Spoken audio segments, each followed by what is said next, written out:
എല്ലാവർക്കും സബാസ് കുക്കിംഗ് വേൾഡിൻ്റെ പുതിയൊരു വീഡിയോയിലേക്ക് സ്വാഗതം. ഇന്ന് വായിലിട്ടാൽ അലിഞ്ഞു പോകും രുചിയിൽ പാല് പോലൊരു പാൽപ്പത്തിരിൻ്റെ റെസിപ്പിയുമായിട്ടാണ് ഞാൻ വന്നിന്. വീട്ടിലുള്ള കുറഞ്ഞ ചേരുവകൾ കൊണ്ട് വളരെ എളുപ്പത്തിൽ ഉണ്ടാക്കാൻ പറ്റിയ നല്ലൊരു സ്വീറ്റ് റെസിപ്പിയാണ്. അപ്പോൾ നമുക്ക് വേഗം തന്നെ നോക്കാം എങ്ങനെയാണ് ഇത് ഉണ്ടാക്കുന്നതെന്ന്. അതിന് മുമ്പായിട്ട് ആരെങ്കിലും സബ്സ്ക്രൈബ് ചെയ്യാതെ വീഡിയോ കാണുന്നുണ്ടെങ്കിൽ, അതുപോലെ എൻ്റെ വീഡിയോ ഇഷ്ടപ്പെടുകയാണെങ്കിൽ മറക്കാതെ ഒന്ന് സബ്സ്ക്രൈബ് ചെയ്ത് സപ്പോർട്ട് ചെയ്യണേ.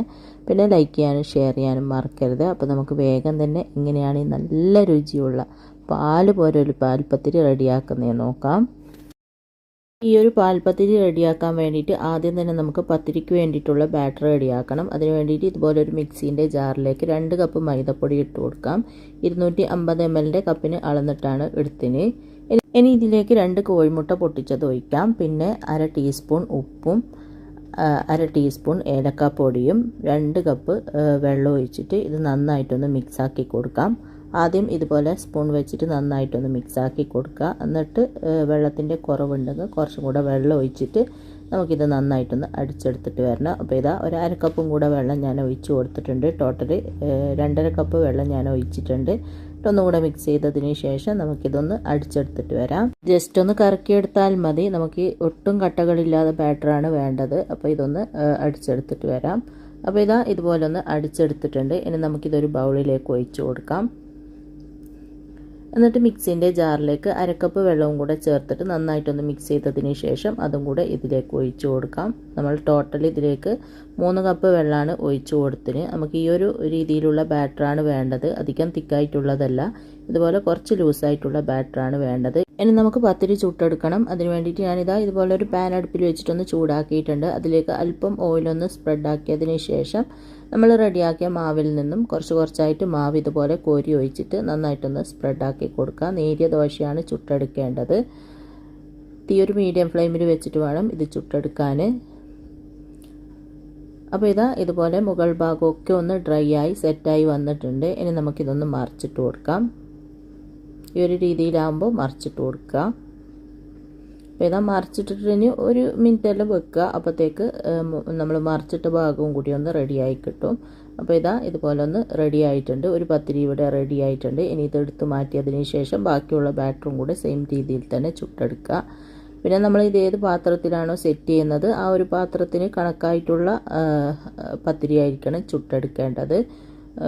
വലിയ പാത്രമാണെങ്കിൽ വലിയ ദോശ ചുട്ടെടുക്കുക, ചെറുതാണെങ്കിൽ ചെറുതാക്കിയിട്ട് ചുട്ടെടുക്കുക. അങ്ങനെ ബാറ്റർ മുഴുവനും ഞാൻ ഇതുപോലെ ചുട്ടെടുത്തിട്ടുണ്ട്. എനിക്കൊരു 13 ദോശയാണ് കിട്ടിയതിന്. ഇനി നമുക്ക് ഇത് മാറ്റി വെച്ചതിന് ശേഷം ഞാനിതാ ഇതുപോലെ ഒരു ബൗൾ എടുത്തിട്ടുണ്ട്. അതിലേക്ക് ഒരു 4 മുട്ട പൊട്ടിച്ചത് ഒഴിച്ചു കൊടുക്കാം. ഈ 1/2 കപ്പ് പഞ്ചസാര കൂടെ ഇട്ട് കൊടുക്കാം. മധുരം നിങ്ങളുടെ ഇഷ്ടത്തിനനുസരിച്ചിട്ട് ഇട്ട് കൊടുക്കുക. 1/2 കപ്പോ 3/4 കപ്പോ പഞ്ചസാര നിങ്ങൾക്ക് ഇതിലേക്ക് ഇട്ട് കൊടുക്കാം. 1/4 ടീസ്പൂൺ ഏലക്കാപ്പൊടിയും 2 കപ്പ് പാലും കുറച്ച് ക്യാരറ്റ് ഗ്രേറ്റ് ചെയ്തതും കൂടെ ഇതിലേക്ക് ഇട്ട് കൊടുക്കുന്നുണ്ട്. എന്നിട്ട് ഇത് നന്നായിട്ടൊന്ന് മിക്സാക്കി കൊടുക്കുക. ക്യാരറ്റ് നിങ്ങൾക്ക് ഇഷ്ടമുണ്ടെങ്കിൽ മാത്രം ഇട്ട് കൊടുത്താൽ മതി. കാണാൻ നല്ല ഭംഗിയായിരിക്കും, അതുകൊണ്ടാണ് ഞാൻ ഇട്ട് കൊടുത്തത്. അങ്ങനെ മുട്ടയിലേക്ക് എല്ലാം ചേർത്തിട്ട് നന്നായിട്ടൊന്ന് മിക്സ് ചെയ്തിട്ടുണ്ട്. ഇനി ഇതൊന്ന് മാറ്റി വെക്കാം. ഇനി ഞാനിതാ ഇതുപോലത്തെ ഒരു കേക്ക് ടിന്നിലേക്ക് അല്പം ഗീ സ്പ്രെഡ് ചെയ്തതിന് ശേഷം അടിഭാഗത്ത് മാത്രം ബട്ടർ പേപ്പർ വെച്ച് കൊടുത്തിട്ടുണ്ട്. നമുക്കിത് സെറ്റ് ചെയ്യാൻ വേണ്ടിയിട്ട് അതിലേക്ക് നമ്മൾ റെഡിയാക്കിയ ദോശയിൽ നിന്ന് ഒരു ദോശ വെച്ച് കൊടുക്കുക. എന്നിട്ട് നമ്മൾ റെഡിയാക്കിയ ആ ഒരു മുട്ടൻ്റെ മിക്സ് ഉണ്ടല്ലോ അതിൽ നിന്ന് കുറച്ച് കോരിയിട്ട് ഇതുപോലെ ഒന്ന് ഒഴിച്ചു കൊടുക്കുക. ഈ ഒരു രീതിയിൽ ഉണ്ടാവണം കേട്ടോ. ഈ ഒരു ദോശ ഒന്ന് മുങ്ങിക്കിടക്കുന്നത് പോലെ ആ ഒരു രീതിയിൽ ഒഴിച്ചു കൊടുക്കുക. എന്നിട്ട് അടുത്ത ദോശയും വെച്ച് കൊടുക്കുക. എന്നിട്ട് ആ ഒരു മുട്ട മിക്സ് ഒഴിച്ചു കൊടുക്കുക. അങ്ങനെ ഈ ഒരു ദോശ തീരുന്നത് വരെ ചെയ്യുക. എന്നിട്ട് ബാക്കി വരുന്ന മുട്ട മിക്സ് അതിൻ്റെ മുകളിലായിട്ട് ഒഴിച്ചു കൊടുത്താൽ മതി.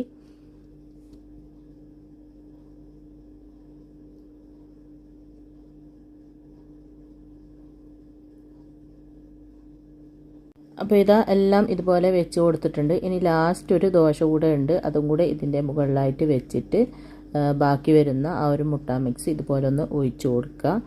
എന്നിട്ട് ഞാനിതാ കുറച്ച് അണ്ടിപ്പരിപ്പും മുന്തിരിയൊക്കെ ഒന്ന് വറുത്തെടുത്തിട്ടുണ്ട്. അത് ഇതിൻ്റെ മുകളിലായിട്ട് ഇതുപോലെ വെച്ച് കൊടുക്കുന്നുണ്ട് കാണാനൊരു ഭംഗിക്ക് വേണ്ടിയിട്ട്. പിന്നെ ഞാൻ ഈ കേക്ക് ടിന്നിൻ്റെ അടിയിലായിട്ട് ഒരു ചെറിയ കഷ്ണം അലൂമിനിയം ഫോയിലൊന്ന് കട്ട് ചെയ്തിട്ട് ഇതുപോലെ ഒന്ന് ചുറ്റി കൊടുത്തിട്ടുണ്ട്. എന്തിനാണെന്ന് വെച്ചാൽ ഇത് സൈഡ് ഓപ്പൺ ചെയ്യുന്ന കേക്ക് ടിന്നാണ്. അപ്പോൾ ചെറുതായിട്ട് ആ ഒരു മുട്ടൻ്റെ മിക്സ് താഴേക്ക് ഉറ്റുന്നുണ്ട്. അതുകൊണ്ടാണ് ഇതുപോലെ കട്ട് ചെയ്ത് വെച്ച് കൊടുത്തത്. അപ്പം നിങ്ങൾ സൈഡ് ഓപ്പണുള്ള ഇതാണ് വെക്കുന്നതെങ്കിൽ ഇതുപോലെ വെച്ച് കൊടുത്താൽ മതി.